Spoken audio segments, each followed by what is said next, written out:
Good morning, everyone. This is Rob Adams from the Actors Workshop in the Abyss, and today I'm going to talk about Iron Maiden's 1983 masterpiece, Peace of Mind.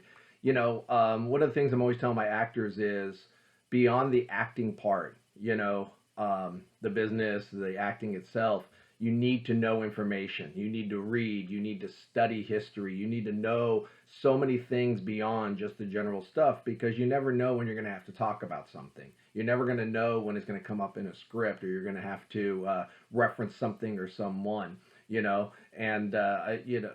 look, the more you know, the more you can speak on. The more you can speak on, the more conviction you have. The more conviction you have, the more believable you are. And it kind of ties into all of that stuff for our acting. And that is one of the things when you see a band like Iron Maiden, they are so well knowledged on so many different subjects. You can tell that they know their literature and they know their wars and their history and stuff like that, and it reflects in their songwriting. Let's just jump right in with song number one, Where Eagles Dare, right? 1968 World War II movie starring Clint Eastwood and Richard Burton.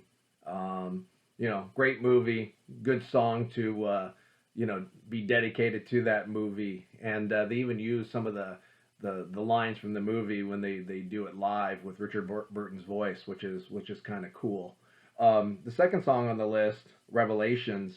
When I was a kid listening to this album before we had Google and things like that to be able to look up information, I just assumed it was about religion. And as I've done this more, I started to learn a little bit more about their writing and the subject matters and such. And this song opens up with G.K. Chesterson's hymn, "O God of Earth and Altar." And then it kind of goes into Aleister Crowley, more about him as the song goes on.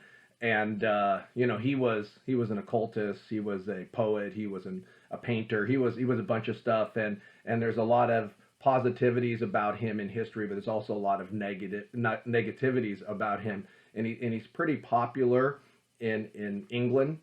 For those who listen to this type of music, know that Ozzy Osbourne did a song called Mr. Crowley, which is about him. So it takes it on a little bit different journey than just religion, although it does have religion in there. The third song is Flight of Icarus, which is Greek mythology.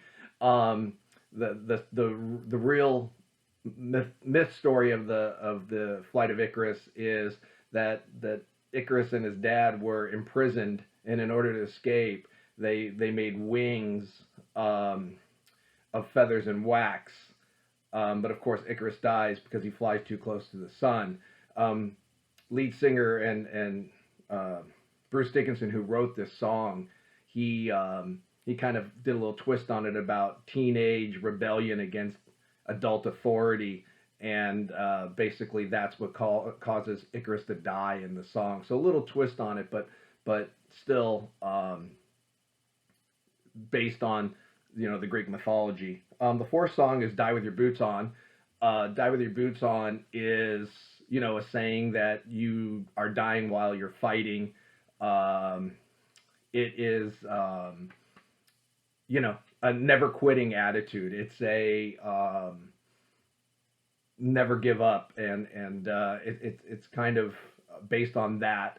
There is a movie which is not connected to this song, but it's They Died With Their Boots On. It's 1941 Errol Flynn about George Custer. Great movie, you should check it out. The fifth song is probably the most famous song on this album. It's called The Trooper, and The Trooper is based on Alfred Lord Tennyson's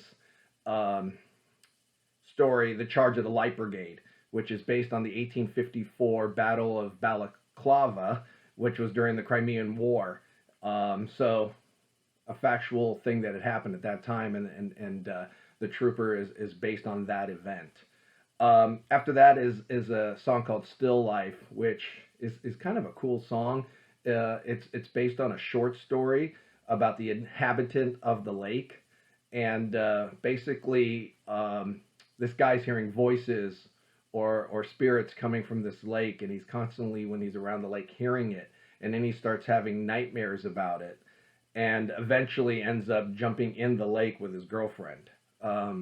Pretty dark, but kind of a cool, unique story.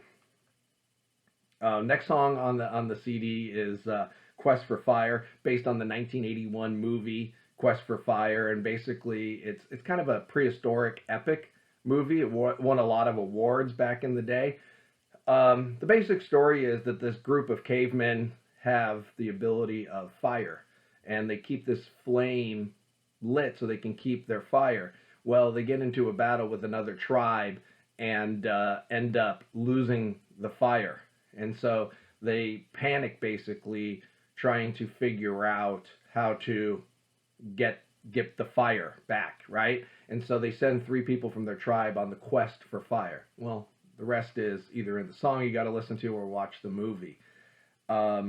Next in line is a song called Sun and Still, which is based on the life of Miyamoto Musashi. He was a samurai, a Ronin samurai, a swordsman, and it basically is a song about his life.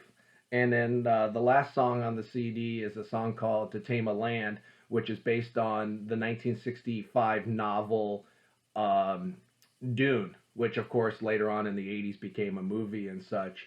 And it's basically based on that story. An interesting side bit is when they reached out to Frank Herbert about using the name Dune, he through his agents basically said he doesn't like rock and roll music, he doesn't like hard rock and roll music, and he definitely doesn't like Iron Maiden's type of music. So he denied them using the name, so they came up with To Tame a Land instead of Dune, which personally I think is a much stronger name, a title for the song To Tame a Land. And it's quite an epic to end this CD. So as you see going through the song list, you get a little bit of everything. You get movies, you get literature, you get history, you get wars, you get people, and it's not only a great listening journey, but it's also a great musical and educational journey. And I would tell you to listen to the CD, listen to the songs, but also read the history before, so you understand what you're listening to, and it makes it a lot more fun to listen to. But also watch these movies, watch Quest for Fire, watch Where Eagles Dare, and that's where it ties into what we do as actors. Is acting is not just about the movies. It is about so much more. It's about art. It's about music. It's about history. It's about the world. It's about a lot more. So there's so much more we can do as actors, especially while we're still quarantined in this situation. And it's a way to expand your learning. So anyways, things to think about. Hopefully everybody's safe, staying healthy. Families are doing great. Hope to see you all soon. Take care.